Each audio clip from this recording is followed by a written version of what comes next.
Good morning, everyone. My name is Richard Rollins. I'm the Collegiate Coordinator for Baton Rouge Soccer Club. I'm coming to you this morning to talk a little bit about the recruiting environment that's going on during this COVID crisis and how it's kind of resolving itself out as we begin to move back into the college game, and how schools and different institutions are going to be probably conducting their business over the next few months.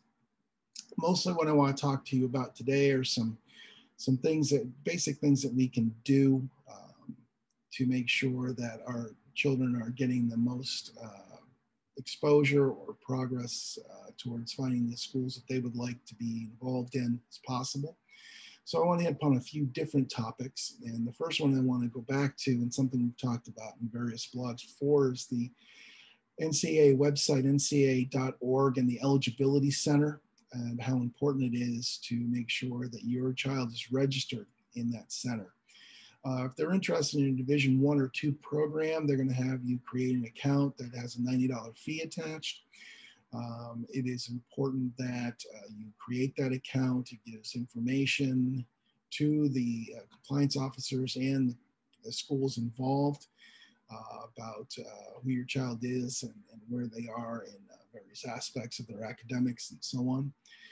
You also have to be concerned about the 14 core courses that each athlete needs to have completed so they're eligible in their first year at any university or institution in Division I or Division II. Listing those courses is on the website, and it is important that you inform your counselor at your high school about this, because most of their counselors are, have a lot of different hats that they're wearing and aren't necessarily aware of what the core courses are, or whether or not the courses they have at your school are lining up with what the NCAA is requiring. So getting the list of the core courses and then sitting down with your high school counselor is very important to make sure that all the core courses are covered via the NCAA, and that will ensure that your child is under compliance and is eligible for their first year of competition. At the bottom of the page, there's a checklist, an eligibility checklist on the first page on the Eligibility Center at ncaa.org. Reviewing that checklist and going through that will help you peruse the site and just get more familiar with what's going on and some of the things that you need to know as a parent in terms of preparing your child for the eligibility process. With Division III and junior colleges, they'll have you make out a profile sheet, much along the same lines, but because those institutions don't give scholarships, there is a different way it's viewed and looked at. And again, it's important just so compliance and schools have that information that they can use right away to help the application process go through. So very important that you, whether you're looking to be in Division I, Division II, or Division III or junior college or the NAIA, that you visit that website and get through that. In terms of Division I or Division II, there's something that's called the dead period. That's where coaches can actually have contact with athletes. And that has been put off several times, but looks at this point like January 1st.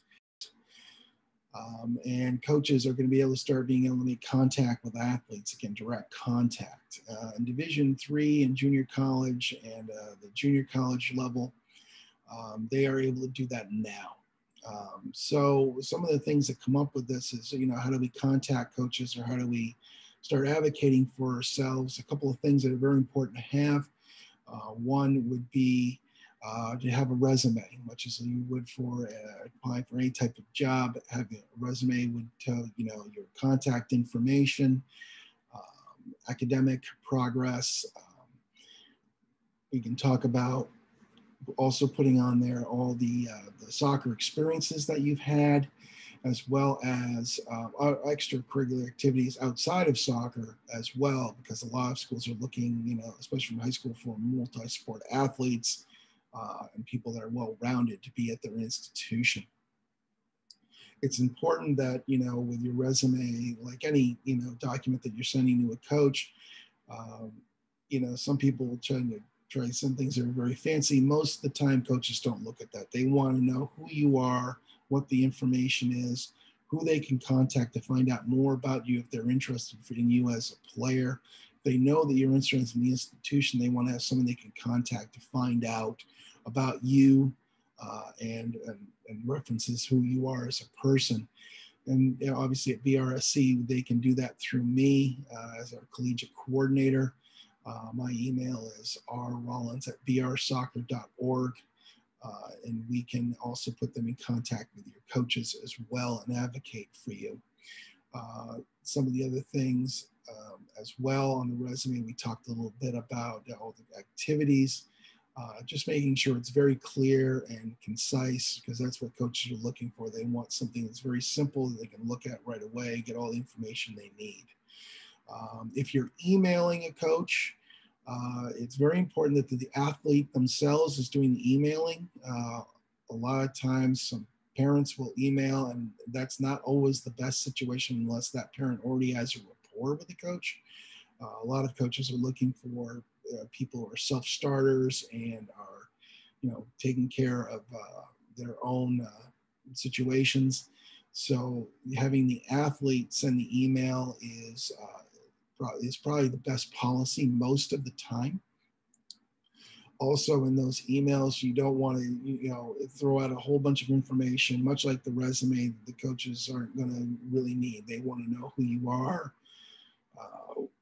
the program you're with, the fact that you're interested in the school, that that you'd like to be involved with the program, and then, give them some contacts and references where they can start the process of communicating with you. It's important that, again, these things are very concise and not lengthy, because, the longer something is, usually it's not in the best interest. So simple and concise is much better than long and elaborate. So we've talked a bit about the ncaa.org. We've talked a little bit about the resumes that go with that and emails. Another important aspect of our ID camps. And if you really want to be involved with a particular school, most of them are running an ID camp or identification camps. Right now, a lot of Division III and junior colleges are already able to do that. Once January 1st goes by, all Division I and Division II programs will all start beginning to run their ID camps. There is a fee that usually goes along with it, but it's a chance for those coaches to directly see your kid in their program and to be able to give them feedback about what the program is about, and for your child to really get a sense of, is this a place I want to be?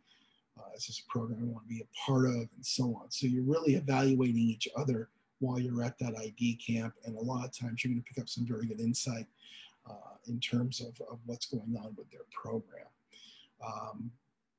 Also, you do have coaches that come to various tournaments and so on. Most of the time, those coaches already kind of know who they're looking at, but every once in a while, they'll see someone they like, and they will be able to and want to contact that person. So having a resume available or something that they can have in their hand, circling back to that resume situation, that they can take with them, gives your student athlete the best chance to be looked at, and allows us to advocate for them. So we should always be a reference as a club on that resume, because we will of course be advocating for your child with that school. Finally, we're looking at identification and processes. We are also going to be running our own ID camps here at Baton Rouge Soccer Club. And we've invited multiple institutions to come to these. The first of those is going to be on February the 28th. And right now we have 8 or 9 institutions already committed to coming and looking at the programs. We are probably anticipating another 10 to 12 schools that will be attending that camp. That list will be going up on the website as schools have committed to coming. So you have a sense of what schools are going to be there, and it's an opportunity to be seen by by more than one school. So we're going to be running one on the 28th of February. We're also going to be running one in early July, which we'll be putting up on the website later in the spring. But right now, for sure, February the 28th will be an ID camp at Burbank Soccer Complex with multiple colleges attending. Again, there's another opportunity for your child to be looked at, evaluated, and hopefully find a school that they're interested in attending. So those are some of the things that we have going on in the next month or so. I'll be on next month with another update for you and some more aspects of what's going on collegiately in terms of recruiting and information that you need. You can always contact me at our office. Our number is on the website, or just email me at rrollins@brsoccer.org. Look forward to talking to you again next month, and hope all is well.